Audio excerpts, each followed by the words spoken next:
Bonjour, dans cette nouvelle vidéo du chapitre sur les puissances, nous allons découvrir quelques règles de calcul. Donc, il s'agit ici de la vidéo 4, séquence 6, vidéo 2. Alors, tout d'abord, revenons sur les priorités opératoires. Maintenant que nous connaissons les puissances, qui sont en fait une sorte de multiplication, il faut savoir que, dans un calcul, on commence toujours par calculer les puissances. Donc, regardons sur un exemple ce que ça donne. Considérons l'expression grand A égale 2 puissance 4 plus 3 fois 5. On commence d'abord par calculer la puissance, c'est-à-dire 2 puissance 4, ce qui nous fait 16. On peut ensuite calculer notre multiplication, et on termine par l'addition. Nous obtenons donc grand A égale 31. Découvrons maintenant quelques exemples de calcul et les règles qui sont associées.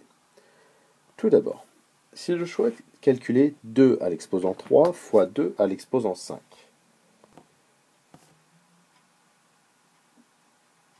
2 exposant 3 nous donne 2 fois 2 fois 2. 2 exposant 5 nous donne 2 fois 2 fois 2 fois 2 fois 2.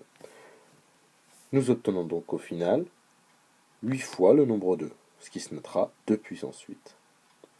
Autrement dit, 2 puissance 3 multiplié par 2 puissance 5 nous donnera toujours 2 puissance 3 plus 5.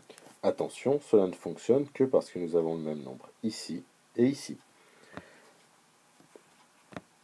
Découvrons une autre règle de calcul. Calculons le quotient de 2 à l'exposant 8 et de 2 exposant 3. 2 exposant 8 que l'on divise par 2 exposant 3. La première chose qui nous vient à l'esprit, normalement, est de simplifier cette fraction. Il ne nous reste finalement plus de 2 en bas, et en haut, il nous en reste 5. Nous écrirons 2 exposant 5. Si on cherche le lien entre 8, 3 et 5, on constate que pour calculer 2 exposant 8 sur 2 exposant 3, on a fait 2 puissance 8 moins 3.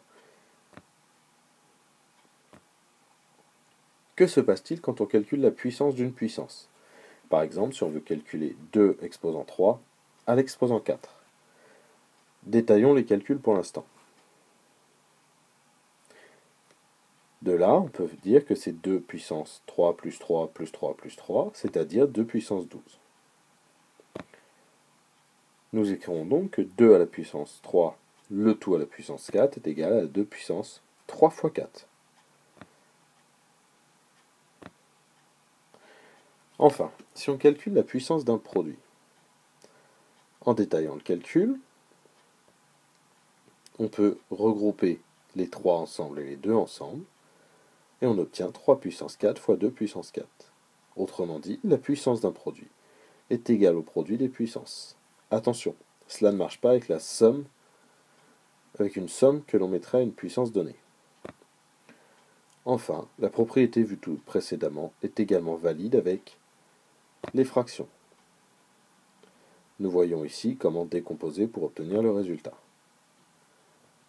Nous dirons que 3 demi, le tout à la puissance 4, est égal à 3 puissance 4 sur 2 puissance 4. Donc, les 4 règles rouges que nous venons de découvrir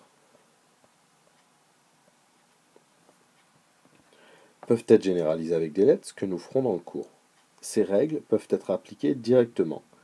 Il n'y a pas besoin de redémontrer à chaque fois les résultats.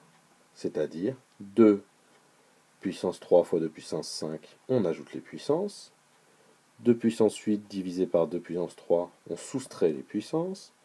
La puissance d'une puissance, on multiplie entre elles les puissances. La puissance d'un produit est égale au produit des puissances. De même pour un quotient.